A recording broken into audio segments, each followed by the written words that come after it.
राष्ट्रीय महिला आयोग ने खुदकुशी करने वाली एपी कार्यकर्ता सोनी के परिवार वालों की सुरक्षा की मांग की है। महिला आयोग ने सोनी की शिकायत पर यौन उत्पीड़न के आरोपी के खिलाफ कार्रवाई नहीं करने को लेकर एपी पर सवाल उठाते हुए कहा है कि सोनी के परिवार को सुरक्षा दी जानी चाहिए ताकि वो कोर्ट के सामने बिना किसी डर भय के तथ्यों को बयां कर सके। इस बीच शिरोमणि अकाली दल की दिल्ली इकाई ने पूरे मामले की सीबीआई जांच और सीएम अरविंद केजरीवाल के खिलाफ एफआईआर दर्ज करने की मांग की है। एसीडी ने अपनी मांगों को लेकर दिल्ली के लेफ्टिनेंट गवर्नर नजीब जंग को एक चिट्ठी भी लिखी है। दिल्ली में महिलाओं की सुरक्षा और खुदकुशी करने वाली एपी की कार्यकर्ता सोनी को इंसाफ की मांग को लेकर दिल्ली महिला कांग्रेस के अध्यक्ष बरखा शुक्ला सीएम केजरीवाल के घर के बाहर 2 दिन की भूख हड़ताल पर बैठी हैं। कांग्रेस सोनी खुदकुशी केस की सीबीआई जांच की मांग कर रही है। निर्भया कांड शोर मचा के वो सत्ता में आए थे और आज उन्होंने उन्हीं के राज में उन्हीं की कार्यकर्ता आत्महत्याएं कर रही है। मतलब ये पराकाष्ठा हो गई और वो धृतराष्ट्र की तरह आंख पे पट्टी बांध के बैठे। इस बीच शुक्रवार को #जस्टिस फॉर सोनी के लिए सैकड़ों लोगों ने मशाल जुलूस निकाला। केंद्रीय सचिवालय से इंडिया गेट तक मशाल जुलूस में सैकड़ों लोग शामिल हुए। दिल्ली में जीटीबी नगर सर्वोदय विद्यालय के एक टीचर पर छात्र को बुरी तरह पीटने का आरोप लगा है। टीचर की पिटाई के विरोध में शुक्रवार को स्कूल के छात्रों ने अभिभावकों के साथ सीएम अरविंद केजरीवाल के घर के बाहर प्रदर्शन किया। छात्रों का आरोप है कि स्कूल के एक टीचर ने 11वीं के छात्र प्रभात की न सिर्फ बुरी तरह पिटाई की बल्कि उसका सिर भी दीवार पर दे मारा। दरअसल प्रभात सर्वोदय विद्यालय के डे शिफ्ट का स्टूडेंट था, लेकिन स्कूल प्रशासन ने बिना बताए उसे इवनिंग शिफ्ट में ट्रांसफर कर दिया, जिसके बाद वो दूसरे स्कूल में दाखिले के लिए अपना ट्रांसफर सर्टिफिकेट लेने प्रिंसिपल से मिलने के लिए खड़ा था। तभी टीचर ने उसकी पिटाई कर दी। दिल्ली में पकड़े गए हाई प्रोफाइल सेक्स रैकेट का मास्टरमाइंड सेना का एक रिटायर्ड कर्नल अजय अहलावत है। पुलिस के मुताबिक सेक्स रैकेट चलाने के आरोप में गिरफ्तार पीके सान्याल ने पूछताछ में खुलासा किया है। पुलिस के मुताबिक अजय अहलावत बड़ी डील के लिए विदेशी लड़कियों का सहारा लेता था। आरोपों के मुताबिक अजय अहलावत सेना में रहते हुए भी बेहद शातिर था।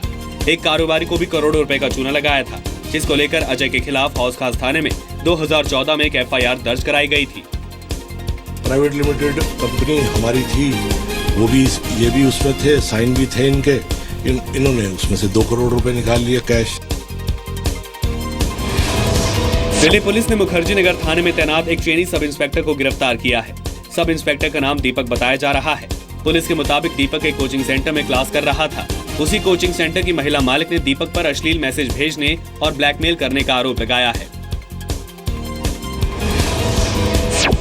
मुंबई की सड़कों पर गड्ढों के लिए जिम्मेदार ठेकेदारों और अधिकारियों के खिलाफ अब सख्त कार्रवाई होगी। महाराष्ट्र सरकार खराब सड़क बनाने वाले ठेकेदारों, अधिकारियों, कंसल्टेंट्स और ऑडिटर्स के खिलाफ मकोका जैसे सख्त कानून के तहत कार्रवाई पर विचार कर रही है। विधानसभा में सड़कों की खस्ता हालत पर जवाब देते हुए गृह राज्य मंत्री रणजीत पाटिल ने कहा कि सरकार इसके लिए लॉ एंड जुडिशरी डिपार्टमेंट से सलाह लेगी।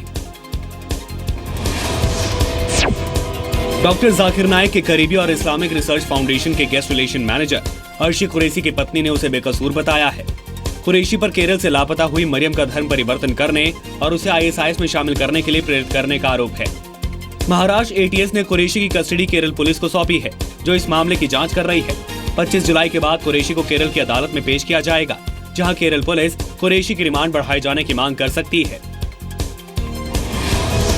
नवी मुंबई में 17 साल के स्टूडेंट ने सिर्फ इस बात के लिए खुदकुशी कर ली क्योंकि उसे अपने पसंद के कॉलेज में दाखिला नहीं मिला था। वारदात कलबोली इलाके की है। स्टूडेंट का नाम पुष्पा सूर्यवंशी बताया जा रहा है। पुष्पा को एसएससी की परीक्षा में 83% नंबर मिले थे। पुष्पा ने कलबोली के ही सुधागढ़ कॉलेज में साइंस स्ट्रीम में एडमिशन के लिए ऑनलाइन फॉर्म भरा था, लेकिन उसे दूसरे कॉलेज में एडमिशन मिला। पुष्पा ने दूसरे तरीके से भी सुधागढ़ कॉलेज में एडमिशन लेने की कोशिश की, वो भी रद्द हो गया, जिसके बाद निराश पुष्पा ने फांसी लगाकर खुदकुशी कर ली।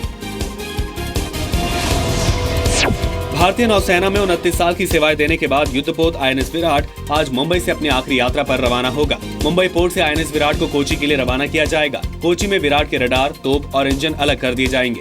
उसके बाद आईएनएस विराट को वापस मुंबई लाया जाएगा, जहां इस साल के अंत तक इसे नौसेना से हमेशा के लिए विदा कर दिया जाएगा। We are lucky कि हमने अपनी carrier operations we started way back in the early 1960s। Mumbai के निखिल राणे ने जापान के हिकी फुकी में चल रही अंतर्राष्ट्रीय रेसलिंग चैंपियनशिप में पहला स्थान प्राप्त किया है। जापान की इस प्रतियोगिता में 8 देशों के 50 प्रतिभागियों ने हिस्सा लिया था। भारत की ओर से 6 लोग इस कंपटीशन में शामिल हुए थे। सीटी बजाने की कला में माहिर निखिल राणे का सपना म्यूजिक डायरेक्टर बनने का है।